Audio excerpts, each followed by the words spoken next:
Zee 24 तास एक पाऊल पुढे। राजीनामा लाभणार की बोलणार आपण पहिल्या सेगमेंटमध्ये पाहिलात। अनेक पैलू या विषयावरचे मला जायचंय नवाब मलिक यांच्याकडे। नवाब मलिक, या पुढचा काल जलसंधारण खात्यासाठी अत्यंत खडतर असणार आणि त्याहीपेक्षा अजितदादा पवारांना त्यांच्याच पक्षासाठी एक इंटरनल मेसेज द्यायचा होता की होय आता मीही स्वतंत्रपणे निर्णय घेऊ शकतो। काय म्हणाल्या दोन्ही गोष्टींबद्दल?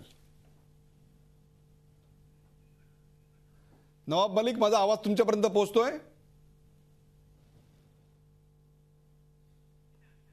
नवाब मलिक, माझा आवाज जर तुमच्यापर्यंत पोहोचत असेल तर या आधीच्या सेगमेंटमध्ये हा पुढचा काळ खूप खडतर असेल असं सांगण्यात आलेलं आहे जलसंधारण खात्यासाठी।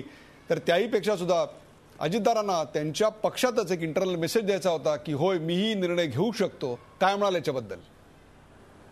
जे देशपांडे साहेबांनी सांगितलेलं आहे की सिंचन खात्याच्या अडचणीच्या खाली येणार आहे, त्यांनी 3 जनहित याचिकेचा इथे उल्लेख केलेला आहे।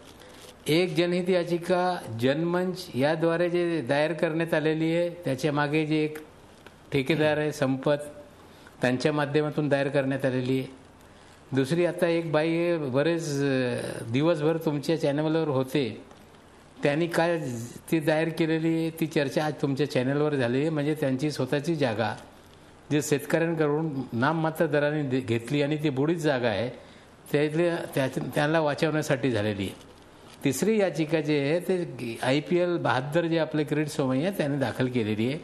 कोर्टासमोर शासनाची बाजू मांडणार आहे, जे न्यायालयाचे निर्णय येईल ते येणार आहे, त्याबाबत आम्ही काही बोलत नाही।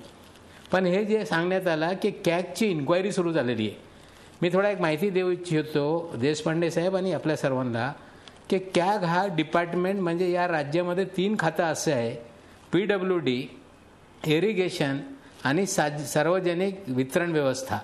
या तिन्ही ठिकाणी त्यांचे अकाउंट ऑफिसर डिव्हिजन स्तरावर आहे। प्रत्येक टेंडर डॉक्युमेंट, प्रत्येक बिला ते त्यांचे सह्याशिवाय काढता येत नाही।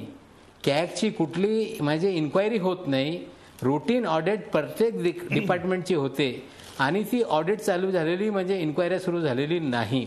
आपण सांगताय की अडचणीचा होणार आहे, आमचा तोच म्हणणं आहे श्वेतपत्रिका येऊ द्या, त्याच्या माध्यमातून जनतेच्या समोर खरी परिस्थिती येईल।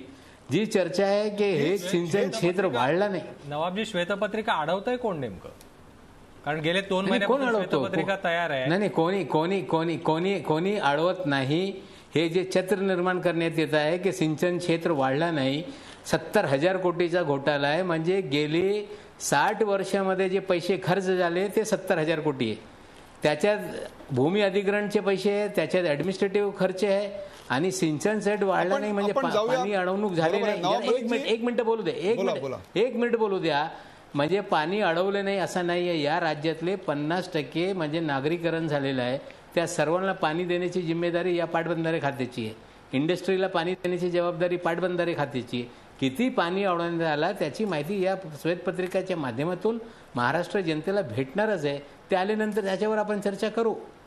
मला एक वेगळा मुद्दा घेऊन जायचा आहे रत्नाकर महाजन यांच्याकडे।